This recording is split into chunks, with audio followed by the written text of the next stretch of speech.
Desde antes de la consolidación de Colombia como Estado-nación, el problema de la tierra había marcado nuestro devenir. Durante la colonia este problema se solucionó con la creación de resguardos indígenas, que en realidad significaron el encerramiento y la reducción de las poblaciones nativas. Tiempo después, y como consecuencia de la independencia, se evidenció un aumento exponencial en los cultivos de productos de exportación como el tabaco, la quina y el añil,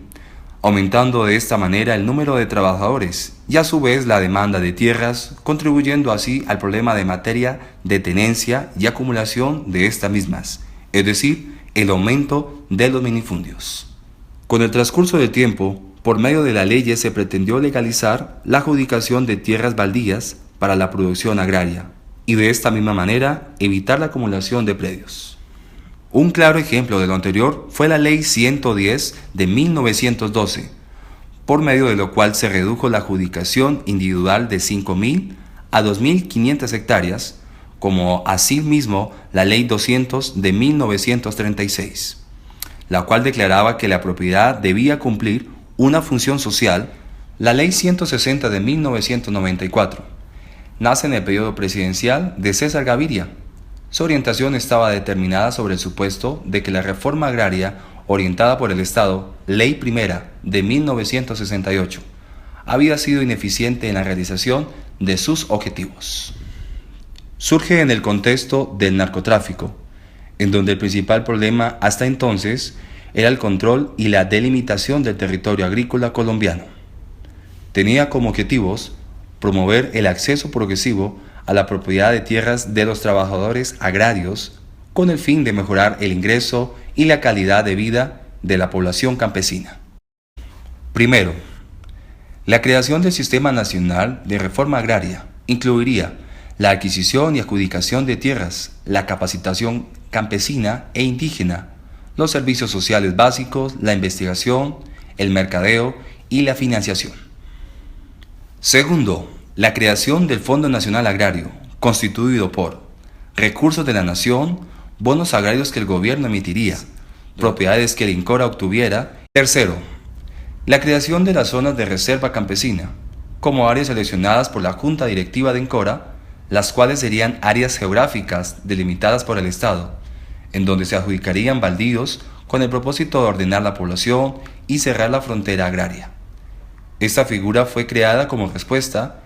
a las demandas de sectores campesinos que le exigían al Estado titulación colectiva y la protección de sus formas de vida. Cuarto, el establecimiento de subsidios para la compra de tierras, administrados por el INCORA, otorgaría subsidios del 70% y el campesino aportaría 30% en crédito o en recursos propios. Por primera vez, se evidenció una focalización hacia los beneficiarios, con una selección de criterios específica: campesinos sin tierra, mayores de 17 años, madres cabezas de hogar. La declaración de la Constitución de 1991 fue la ventana de oportunidad que permitió que esta ley fuese promulgada, ya que en esta se estipula el deber del Estado de promover el acceso progresivo a la propiedad de tierras de los trabajadores agrarios y a los servicios de educación, salud, vivienda, seguridad social, recreación, crédito, comunicaciones, comercialización de los productos y asistencia técnica y empresarial. La Constitución de 91 también permitió la participación de nuevos actores, como en este caso lo fueron las comunidades indígenas y los representantes políticos a favor de la ley. Es por esto y en consecuencia de la coyuntura por la cual atravesaba Colombia en materia de diálogos de paz entre el gobierno y las FARC, que nace la Ley de Víctimas y Restitución de Tierras, por lo cual se dictan medidas de atención, asistencia y reparación integral a las víctimas del conflicto armado interno. La Ley 1448 del 2011 tiene como objetivo establecer un conjunto de medidas judiciales, administrativas, sociales y económicas en beneficio de las víctimas del conflicto armado, dentro de un arco de justicia transicional que posibilite hacer efectivo el goce de los derechos de la verdad, la justicia y la reparación con garantías de no repetición. Debido a que la implementación en un proceso complejo, es difícil utilizar un enfoque top-down o bottom-up, dado que la política pública de tierras y reforma agraria ha evolucionado, a través de los diferentes cambios de gobierno que se han dado en el país. Es por eso que se puede afirmar que el mejor enfoque que se acomoda en el mixto, ya que el tipo de decisiones y el manejo de organizaciones tienen algunas, pero no todas las propiedades tanto del enfoque top-down como del enfoque bottom-up. Respecto al enfoque top-down, al inicio de la implementación se evidencia, primero, una visión prospectiva en cuanto al objetivo de la política pública, ya que se buscaba aliviar el futuro de las condiciones de ingreso y la calidad de vida población campesina, promoviendo al acceso progresivo de la propiedad de la tierra. Y segundo, es como se crean las organizaciones, tales como el Sistema Nacional de Reforma Agraria. Durante el desarrollo de la implementación, se puede ver cómo va adquiriendo características del enfoque bottom-up, tales como la adquisición de un aprendizaje colectivo de las instituciones, en tanto se busca mejorar la capacidad de ejecución de las organizaciones, consumando unas y creando otras para su mayor especialización. Con respecto a las coaliciones políticas, hay que tener en cuenta la Ley 160 de 1994. Fue una política de mercado asistido de tierras, en donde los criterios de selección a los que se aplicaban la ley no incluían a personas desplazadas por la violencia. La coalición de la Mesa de Unidad Nacional, liderada por el Partido Liberal, buscaba precisamente beneficiar con la restitución de tierras a las personas desplazadas víctimas del conflicto armado, con el fin de identificar y explicar los costos de negociación y de información referentes a la política pública de restitución de tierras en el país. Es importante señalar cuáles son los actores que se confrontan a la hora de tomar decisiones y cuáles son sus intereses. En este caso se pueden identificar dos bloques de actores, en los que el primer bloque está conformado por el gobierno y su gabinete, además de las organizaciones institucionales, y por otro lado se puede ubicar el sector campesino. En cuanto al caso de la Ley 1448, las víctimas del conflicto armado. En la Ley 1448 de 2011, de víctimas y restitución de tierras, según en el marco analítico de Ingram, nos sirve para analizar que esta política pública es de tipo 1.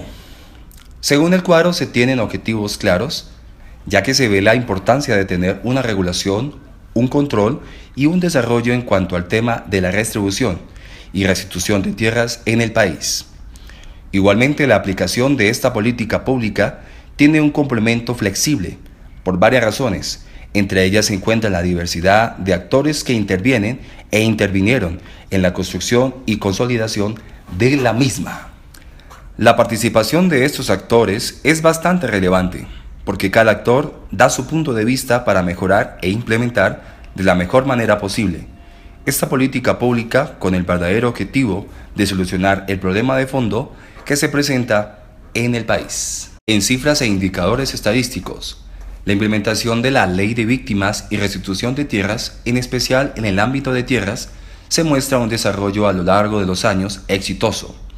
Esto se puede comprobar en cada uno de los informes trimestrales que de los años siguientes al establecimiento de la ley, la Unidad Nacional de Restitución de Tierra han venido presentando abierta y públicamente. Todo lo anterior pone en evidencia como dicha Ley 1448 de 2011 toma como base principios fundamentales planteados en la Ley 160 de 1994,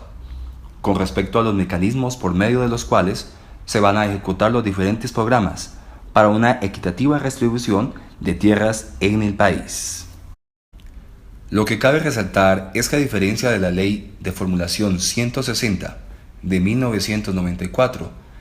la Ley de Implementación 1448 de 2011 se refiere y tiene como objetivo la restitución de una serie de derechos fundamentales a las víctimas del conflicto armado. Es decir, a diferencia de la Ley de Formulación, esta ley va dirigida principalmente a las víctimas y no al problema en general del agro y la tierra, evidenciando de esta manera una pequeña brecha en los objetivos de estas mismas.